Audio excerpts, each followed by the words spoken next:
Welcome to the Careers by Jenn podcast, episode 247. Today on the podcast, Jenn interviews Tracy Timm. Their topic, From Stuck to Unstoppable. Next time on the podcast, From Anti-Lock Brakes to Supplementary Restraint Systems. You're listening to the Careers by Jenn podcast. I'm your host, Jenn Swanson. This is the podcast that helps you to get the job, love your work, and advance your career.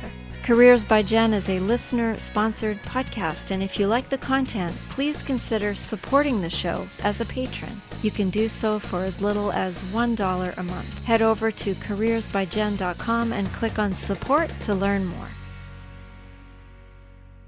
From unstuck to unstoppable. Well, I got stopped last week by an injury, which is why there was no podcast released last week. I stepped back off one of those, those long gray step warm-up things at the gym. One of those, I stepped backwards off it in a moment of distraction and tore my calf muscle, which then had me on crutches for several days, unable to drive, and then I was hobbling around, and it's still quite painful and not quite right. So I did get stopped, and I tell you, I am so impatient with this stuff. I have things to do, I have people to see, I have meetings to attend, I have events to be at. I just have no time for sitting around with my leg up on ice. But anyway, these things happen and do make us stop. Well, that's one kind of being stopped. What Tracy, my guest today, is talking about is feeling stuck and stopped in your career. Tracy is a career strategist, a human capital advisor. Her program, the Nth Degree Academy, helps high-potential professionals discover their career sweet spot through a mix of self-discovery, tactical training, and some much-needed tough love.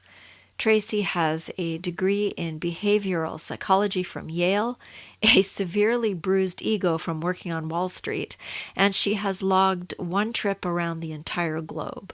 Tracy believes that our unique purpose in life can be realized through our careers and wants to help people come alive at work once again. I began our conversation by asking her, what is the biggest reason for a professional to feel stuck and miserable in a career? I love Jenn. I love this question. Okay, so literally yesterday, I was writing a video script called "The Number One Reason You Hate Your Job." Oh, good. So this feels serendipitous. It is now my professional opinion after 5 years of helping people go from stuck to unstoppable, that the number one reason that people feel stuck and hate what they're doing is that actually the reason that they got into that thing in the first place was because they were living by somebody else's definition of success. And the easiest way to sort of conceptualize this, I think, is with animals.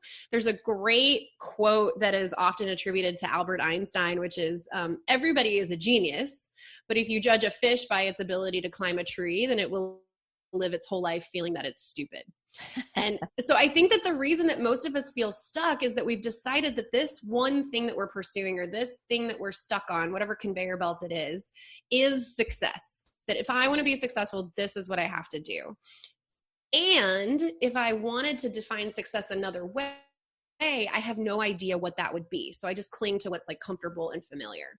But the unfortunate thing is that most of us are fish trying to climb trees. Like my first job out of college was on Wall Street. And the first thing that people ask me when I say that was miserable is, oh, was it the stress and was it the people? I'm like, no, it's that literally I felt like I was a cow that had been dropped in the ocean. And now I was having to swim and eat fish and speak to dolphins. You know what I mean? So I think that that's probably the number one thing that's keeping people stuck is just the sense of not having defined professional success for themselves, specifically because they haven't yet figured out or defined what their unique niche really is in the professional or career space. So where do we get this idea of what defines success? So I gotta say, I think it comes from different places for all of us. It's often largely way we were raised and, influences early on in childhood. But I think the really messy part of it, where we have just this disconnect with how the world actually works and how we think it works, comes from schooling. It comes from the fact that from the time we go into kindergarten until we graduate, whatever our final, education is, whether it's high school or college or grad school or PhD or whatever, that success is defined for us, and it's very linear and very clear.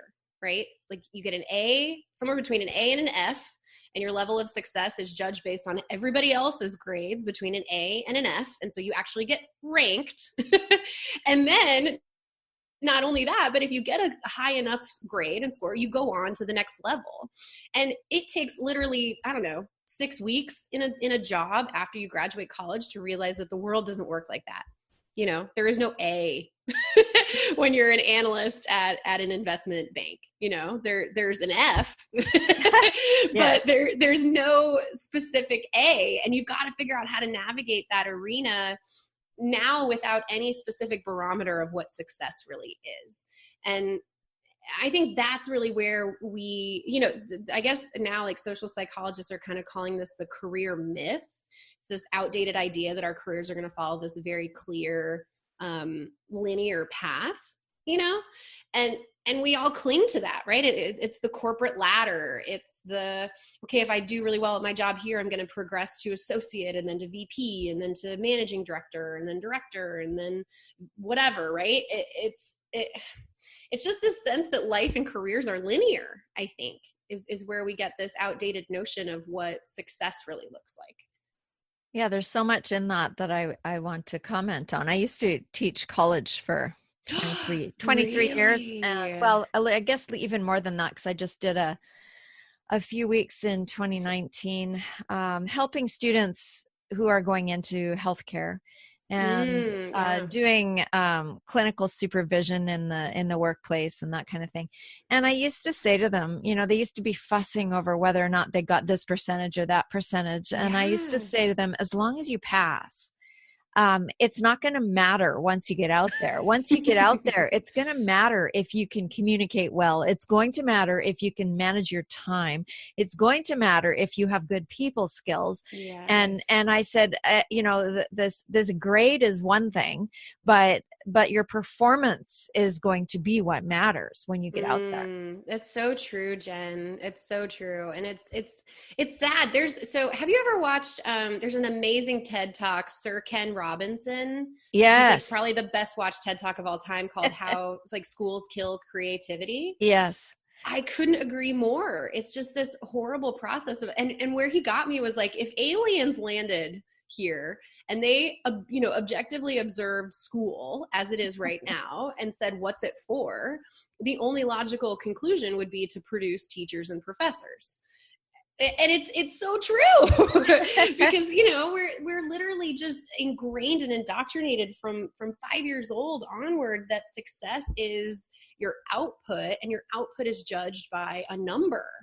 And you and I both know, having spent any time in the working world, that it's so much more dynamic than that. And we're not, I just think we're done a really massive disservice by just our education system as it is right now. That doesn't mean that that's like the thing that I want to solve in the world. It just means that it's unfortunate that we don't focus more on things like creativity or the ability to speak in public or, put two sentences together with your writing. I mean, geez, you know what I mean? So I love that you're influencing people in traditional education with, hey, this is what it's really going to be like when you get out there. Well, and I think that there are strides being made in that area. There are, alternative programs. There are individual teachers who are doing their best to help, with the concept of raising a village, help raise decent human beings, never mind, kids that produce A's only. Yes. So I kind of think there's an attempt there, and in some places it's working, but the overall system is still you have to fit into this box. And I think it's becoming more and more evident that the boxes are bogus. Yes. Oh my gosh. And I was, it's funny you bring up boxes, because when people ask me, like, tell us about your childhood, like the first thing that I started saying is I was a black belt box checker. Like I Oh, did everything that I was supposed to do, you know? yeah. And yet when I looked at like life and careers, I didn't fit into any given quote unquote box. Like I remember I was graduating with a degree in psychology and I had a whole background, like my life I had spent in athletics. I even got recruited to play a sport in college. And people were like, oh, duh, you should be a sports psychologist. I was like, I don't want to do that. and people could not like wrap their mind around it not being that obvious. You know what I mean? Yeah. Yeah. Just I'm with you. I'm so with you on the box thing, and the fact that it's just not linear and obvious for most of us what we would love, you know. And I wonder too that, people go into something and they get all sorts of support and encouragement from people around them because it sounds like a great idea and a great fit. And I was saying to another guest that I was speaking to recently, we had a conversation about choosing an authentic career, and I was telling him about my our 17-year-old who is being pressured to decide what she wants to be, what she wants to do. And she doesn't know, but she has to do some kind of an oral examination with a peer group, a capstone project in the 12th grade program that she's in, to say what it is she wants to be doing. And she says, I'm just going to make it up because I need to pass. And I thought, that's pretty darn sad. But I also wonder, some people just sort of get caught up in the river of, oh, that would be a great thing for you to do. Why don't you do that? And then they find themselves sometime down the road stuck in a career or an industry that they really, really don't care about. I have a great example of that. Somebody that I worked with previously who, I think this happens to a lot of us who are very impressionable, especially by people that we hold in really high regard or people of authority. And so she in undergrad had a professor who she really, really admired who said, you're really taking to this subject. You may want to stay in science and specifically in nutrition. And so she's like, oh, okay. So she made that her major. She then went on to get a master's in nutrition. And then she started to work in sort of a clinical practice around educating, so specific, but educating diabetes patients into how to fix their, nutritional habits to actually alleviate a lot of the symptoms that they were having without medicine. And the biggest frustration, there's so many frustrations for her. One was that she didn't actually care about nutrition. She was one of those really naturally thin people who could eat whatever they want and never really gained weight and looked basically the same and amazing. So she didn't even practice what she preached. She wasn't interested in nutrition for its own sake. And she was giving advice to people who she knew would never actually go and execute on it. Right. Because, and that's not to say that that's true of that whole population. It was just her experience, right? These people just coming back month after month and having not made any changes. And she was like, this is awful. And now I feel stuck because this is all I've ever done. It was her entire schooling. It was her entire professional experience. And it wasn't serving her at all. And I'm pretty sure her goal was to, just get married and have babies and like not work at all. And that's fine. But I think she was just waiting until that came around so she could get out of it. And, when we were working together, what really came out was that her genius zone, what she loved was beauty and clothing and jewelry and colors. And she had this gift like for putting outfits together. And so much so that her friends would ask her to come to their houses and look in their closets and put outfits together for them. Like, right. And so she, like any gifts she ever gave were fun little jewelry pieces that people loved, or like an accent scarf or whatever. And I was like, I don't want to give her name away, but I told her, like, this is your zone of genius. People are already asking you for this, and you already consume this stuff on a day-to-day basis. She was all over blogs and all over Instagram and all over magazines, and she just couldn't put those things down, in her spare time. And unfortunately, this was a long time ago, we ended up not completing our time working together because she just wasn't willing to go there. Right. She wasn't willing to let go of the fact that her again, linear education, her linear experience didn't line up to that being the next step. Well, and it's hard because it's scary. It is, right? It can be. It can be. I remember being terrified when I was 25. Like, my life is over. You know, if I'm not going to continue in finance and this is all I've ever done for the last 2.5 years and I'm 25, I'm over the hill. I'm washed out. You know, I'm going to have to start my career from scratch.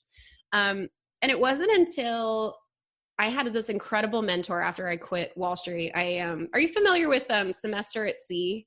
Have you heard of this program? Okay, so Semester at Sea is a nonprofit. It's an undergraduate study abroad program. So instead of if you're an undergrad and you want to study abroad, you'll go live somewhere like Spain or Italy or whatever for 4 to 6 months. So instead of doing that, you actually live on a more or less a defunct like cruise ship, and you sail around the world with other students doing the exact same thing. So instead of living in one place, you get to live on the ship and you get to, you know, stop in China and stop in Japan and stop in Vietnam and stop in India and, you know, all along the way. So that's what I did when I was 25. That is cool. It was awesome. Oh my gosh. I would highly encourage, I don't know where your daughter's going to go to college or if she's going to choose college, but have her look into it. It was the experience of a lifetime. And in addition to just having incredible travel experiences and meeting great people, I met this one incredible mentor who, this one line from her is stuck in my head this entire time was, nothing is wasted unless you waste it. And she was the first person to encourage me to look back at experiences that I didn't want to repeat and mine them for gold. You know, what knowledge or skills or expertise or curiosities or things that I was exposed to in those experiences could I bring with me, or could I draw forward that actually prepared me for the next step, even if the next step was something totally different. Does that make sense? Yeah, absolutely. And that alleviated a lot of the fear for me. Nothing is wasted unless you waste it. Now there's a tweetable line. So if someone is listening to this and is feeling stuck in whatever path they're on or whatever place they're in, what would be the first thing they could do? Okay, so the first thing that you can do is acknowledge that you're not happy and accept that as okay. And I know that sounds a little cheesy or whatever, but I'll tell you that in my experience and the majority of the people that I work with now, the realization that it's time to make a change and then the actual making of the change can often be separated by large swaths of time, right? Like, right. I remember day, 3 at my Wall Street job being like, oh crap, I think I made a big mistake. And then just burying that, you know, like maybe it'll get better. Maybe I'll like it more. Maybe when I get better at this, people, you know, we cognitive dissonance, right? We like explain things away so readily to make what we're doing okay. So the first thing I would say is you've got to decide that either you're going to suck it up and stay where you are and stop with the cognitive dissonance, stop beating yourself up, stop being miserable because nothing's going to change, or that's not the life that you want. But living in the limbo of like, I don't know, should I leave? Should I stay? Is miserable. So I would say choose is the first thing. If you choose to stay, then you're listening to the wrong podcast. But if you choose to go and actually find something that you love, and not just love like, oh, I'll never work in a day in my life, love like something you can't not do, people you want to serve, a problem you want to solve, your niche, right? Then the first thing that I would invite that person to do is actually the first step in our proven process called the nth degree. It's the discover phase. And in the discover phase, what you're trying to figure out is what your true value add is as a professional. And the first part of that, to me, Jen, comes from something that's usually very overdone, but I don't think done very well, which is defining your core values at this phase of your life, and then using those core values to draw conclusions about your commitment as it relates to your profession. So I want to break that down just a little bit. So we take core values like really, really seriously. And if you can't see yourself saying a yes or a no to a decision, to a job opportunity, to, to a life choice, right? If you can't see yourself making a yes or a no based on that value, it's not really a core value. And I redo these values every year to give my business direction and to give my business something that's really core and meaningful to it, that's more than, a monetary goal. And so I would invite, if you're listening and you just want step one, sit down and do a core values exercise. And you want to come up with eventually 10 core values that are just, and put them in order, that are just so true to you that you can see yourself living by them and making decisions by them. And then you want to ask yourself, okay, if I had to make like an I will or an I won't statement out of this, if I had to say a yes or a no to something, how would this value lead to a decision? And that is going to help you look at the career or the job or the role that you have right now and help you see why you feel stuck. Because if one of your core values is freedom, and you feel at your best when you have physical and locational and creative and whatever type of freedom, but you have a job like my very first job, which was if you're not sitting at your desk by 6:30 a.m., you're in trouble and you have to sit there physically until the end of the day, because if you get up and you miss a trade, you've literally failed at your job. Then very clearly you can see that you're living out of alignment with what you truly value. And I think at that point, you tell me, Jen, I think what that releases is the sense of, okay, maybe I'm not stuck because this is the only place where I can be successful. Maybe I feel stuck because I haven't yet defined a space or an area or a career where I can actually be myself, where I can live true to what I really value as opposed to what other people are telling me I should be valuing.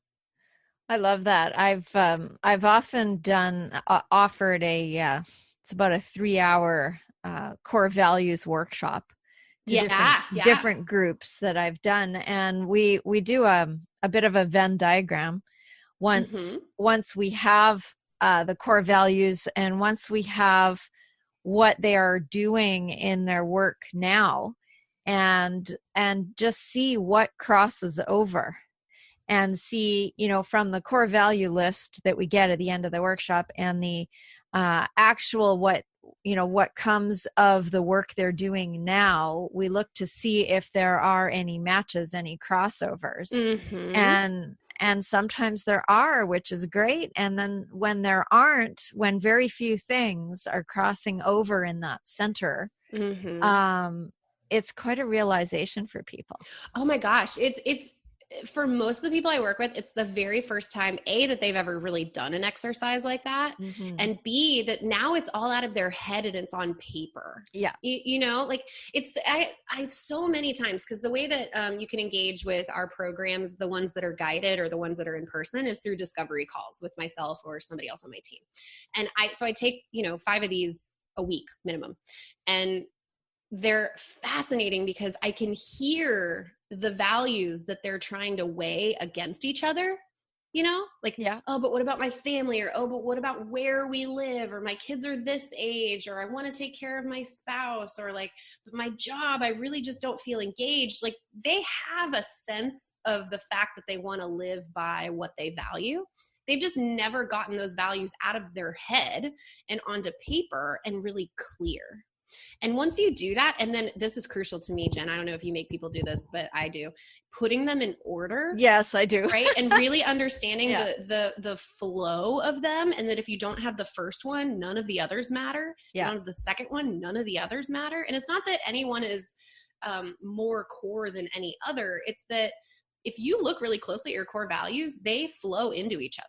Like for me, I can't have my number 2 core value. I literally just did this week, so I know them off the top of my head. My number 2 core value is it takes a village. Yeah. And it's this sense of support. It's a sense of community. It's a sense of me feeling like I have people in my corner for when I don't feel my best. If I don't have that, then I can't have number 3, which is actually feeling a sense of mastery. So feeling capable, feeling competent, feeling, like I actually know what I'm doing. And so I looked at the whole list and I thought to myself, okay, what do I have to have anything else? And then that was number one.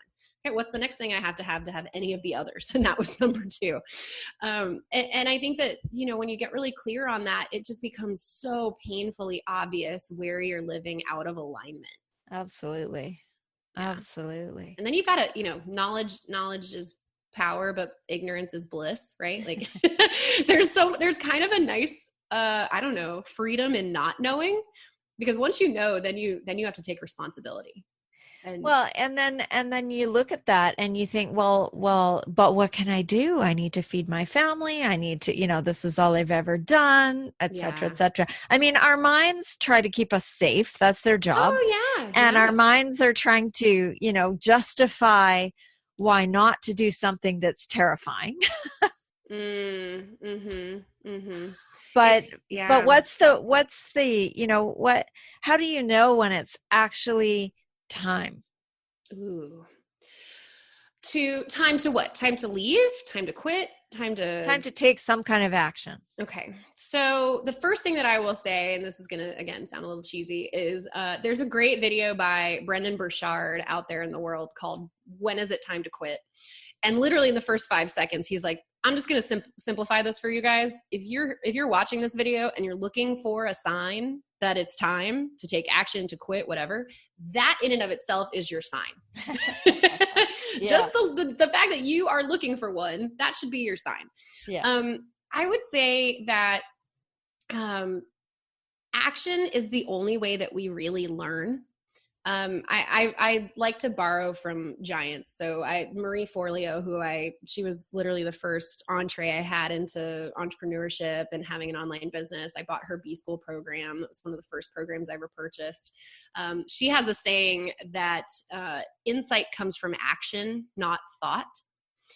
And I don't think there's anything I've heard that's more true than that, which is, it's so easy and safe to feel like, okay, if I just ruminate on this, or if I think really deeply about it, or if I go onto yet another job board, like some light bulb is going to go off, right? Something's going to jump out at me. I'm going to have an aha moment or this grand realization, and then I'm going to take action. Once I know, and once I'm ready, then I'm going to take action. And for me and for my clients, I would say it's the exact opposite that is always true, which is when you take action, you learn.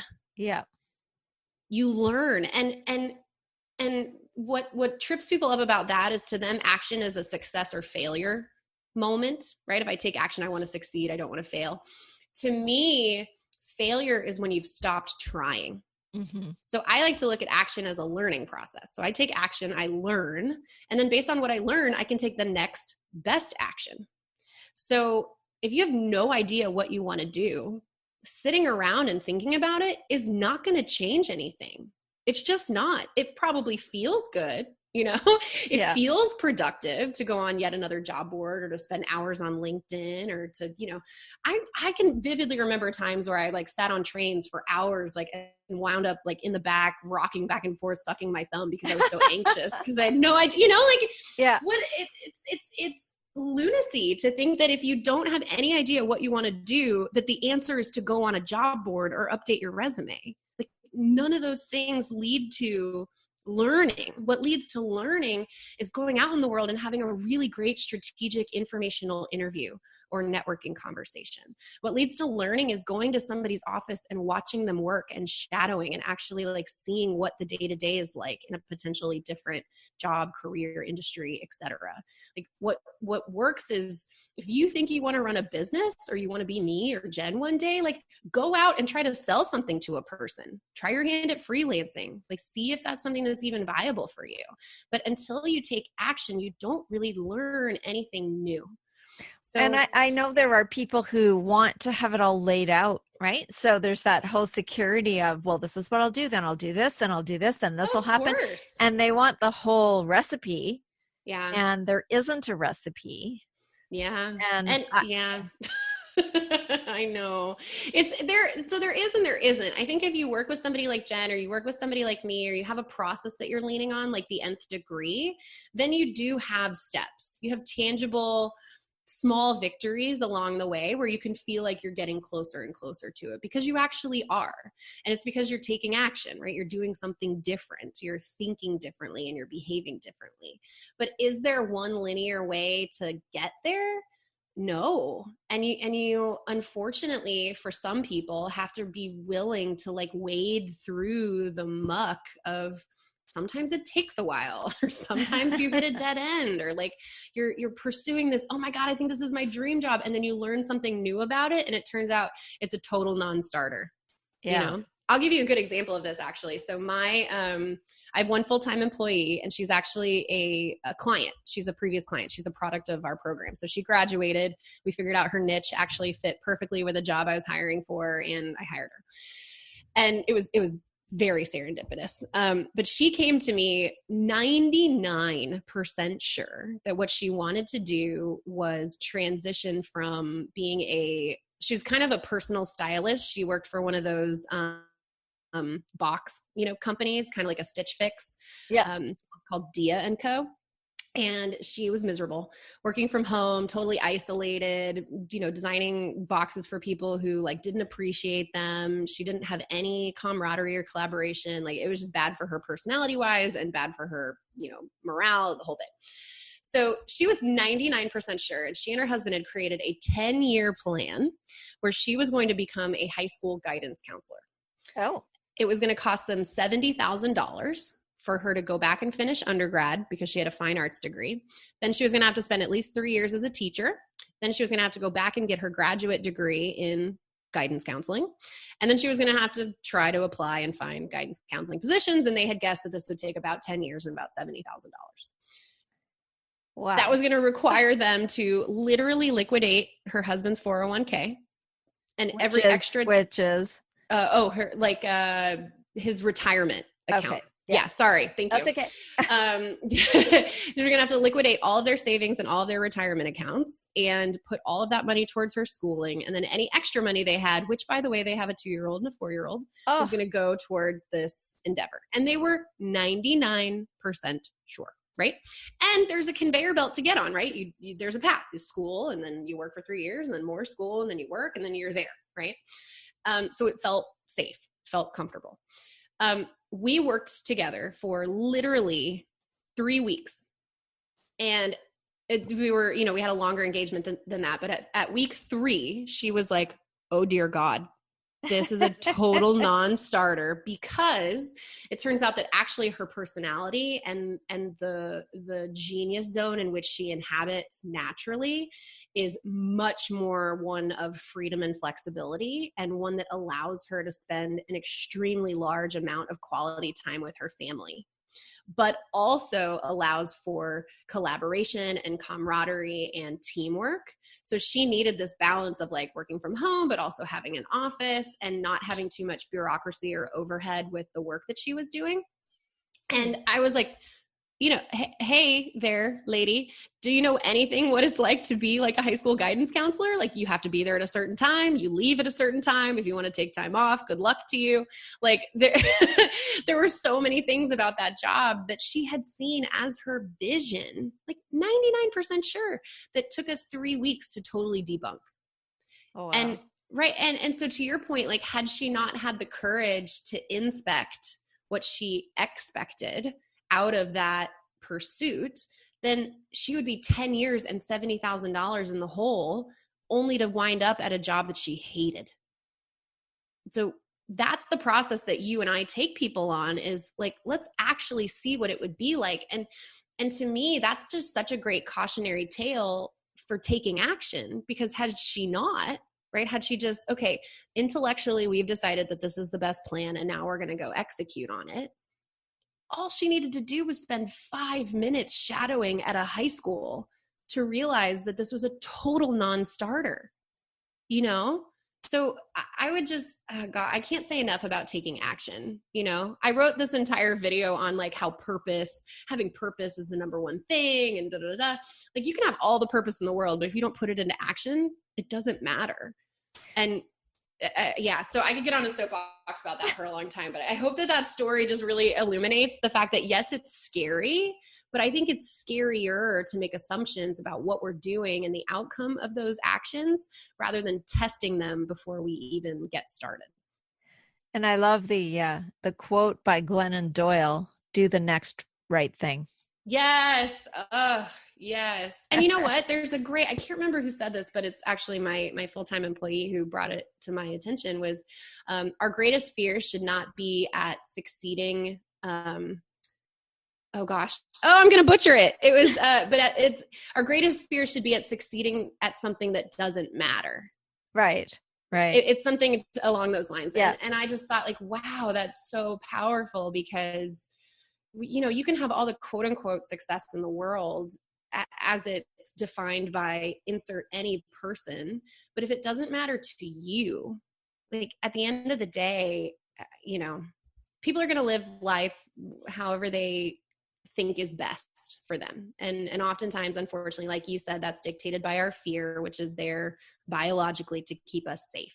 Right. But I would just really, really hope that if you're listening to this podcast specifically, then you're being called to rise above that fear, which means you're going to have to find something that's more important than that which you're afraid of, which is one of my favorite quotes. Like, courage is not the absence of fear. It's the choice that something else is more important. I think it's Roosevelt, maybe.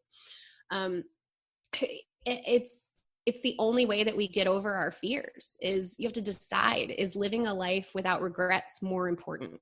Is having an impact in the world more important? Is being a good example to your children more important? Is being the best possible spouse you could be more important than what you're afraid of? And if the answer is yes, then it's time to take action.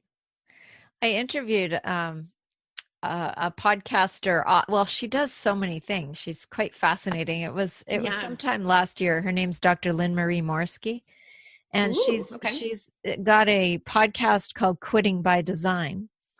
And she's just put out a book. She's actually a medical doctor and a lawyer, and she talks about quitting well, and she talks about how. She talks exactly about people getting into something because it was deigned to be successful, and it's the thing that you're supposed to do. Maybe your family's done it. Maybe everyone in your family's a lawyer, or everyone in your family's in medicine, or whatever the case might be. And you get in there and you hate it, and then you're worried about what everyone's going to think if you quit. And then you hear, oh, you've just thrown away 7 years, or you've just thrown away all this cost and student loans and all this stuff. And she says, no, because everything that you've done to this point will inform what you're going to do next. And she's along the same lines, I think, as what you're saying and what we're saying. Yeah, it's brilliant. It's absolutely brilliant. And she's absolutely right. Yeah. And because she's quit, major jobs a few times, she speaks really well about how to get unstuck if you're feeling that way.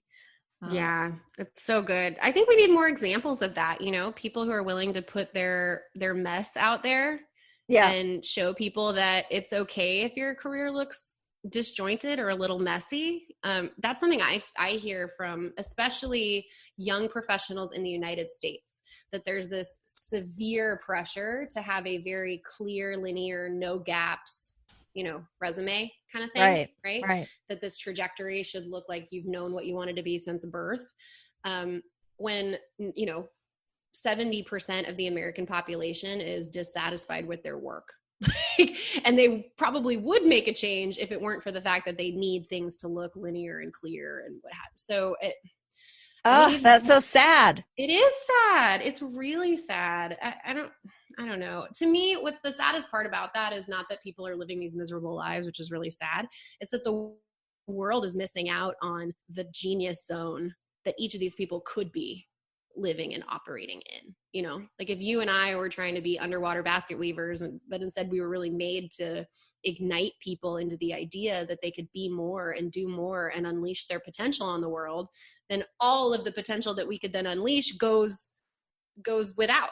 Right. You know what I mean? Mm-hmm. And Marie Forleo says that a lot. She's like, the world needs that gift that only you have. And Martha Graham even said, that you are this channel of something into the world, and you're only going to exist once in the form that you're in. And if you don't give it to the world while you're here, the world is less off because of that, less well off because of that. She says it a lot more eloquently than that. I didn't want to go right into the full quote. It's rather lengthy, but you know what I'm saying? It's that we, our only job is to keep the channel open and be open to what we could give the world, and less focused on it having to look one way or another or be one way or another. And you don't have to sacrifice income, I don't think, to do that. And that's usually most people's first, like, oh, I can't go do something I love because I have to make money. Well, maybe that was true in the 17 or 1800s, but like it's 2020. Like there have never been more ways to make money ever in history than there are right now. And I would challenge extended. If you can show me something that you absolutely cannot monetize, I would be impressed.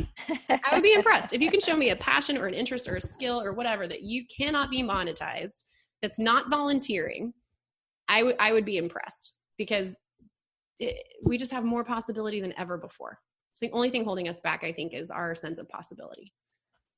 That is a good place to, I want to ask where people can find you. Oh, sure. Tracy. Yeah. So I went ahead and created a landing page for listeners of your show specifically. Oh, great. So they can find all kinds of goodies there. You can contact me directly and book a discovery call if you want to learn more about our programs. You can download a couple different great guides. There's a really good link to a webinar that's really all about kind of these steps that we've laid out a little bit so far. So that URL is going to be tracytimm.com. So you spell my name TracyTimm, 2 M's.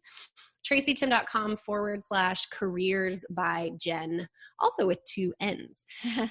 And so, yeah, everything is there. My social medias are all either the Nth Degree or the Tracy Timm. And so you can connect with us there. But honestly, the best way would just be to go to that landing page and find the resource that's right for you where you are right now. That is fabulous. Thank you so much for doing that for the audience. Absolutely. I appreciate it. And what about one last piece of advice for the listener today? Okay. So this is probably one of my favorite pieces of advice. And to me, it was very profound. And so hopefully this lands. I was saying earlier that in order to have courage, you have to find something that matters more to you than what you're afraid of. The thing that works for me is actually that in the teaching of psychology and in the school of regrets, if you will, just the idea of regretting something. When you look at the science, there's actually only 2 major categories of regret. There's regretting something you did wrong, and then there's regretting something that you never did. You just chose not to do, right? You had an opportunity, you didn't take it. And when you look at the psychology, you literally look at like the brain, cognitive science behind this. Regrets for things that we did wrong are obviously and inherently painful, but they have a resolution. They have an outcome, right?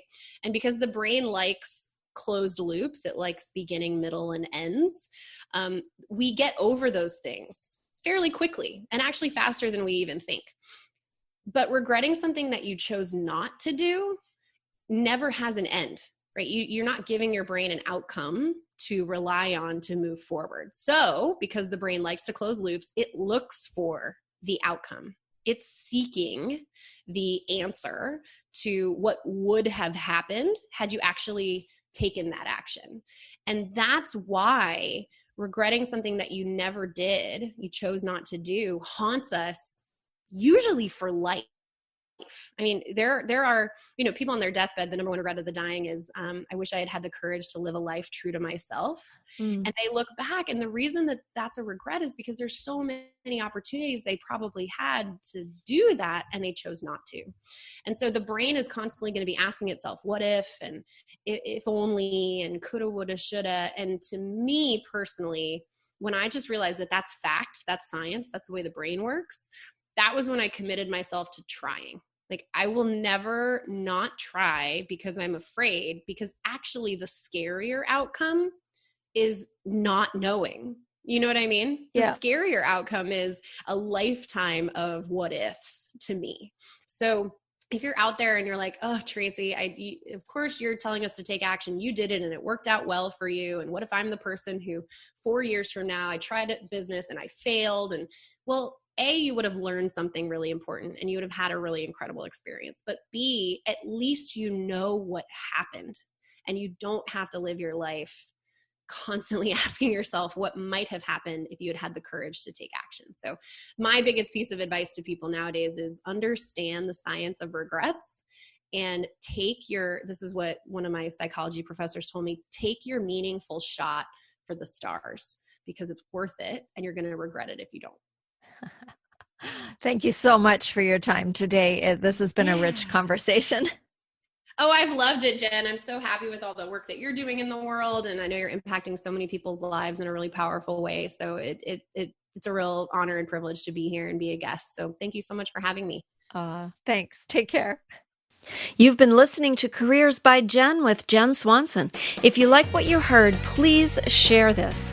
You know, if every single person listening today shared this episode with just one friend, our audience would be twice as big just like that. And the more people we can help with our content, the better. So help out a friend and help grow our audience by sharing this show with someone you know who would benefit from the content. If you haven't subscribed yet, please do that, and together we can make a difference. Until next time, take good care.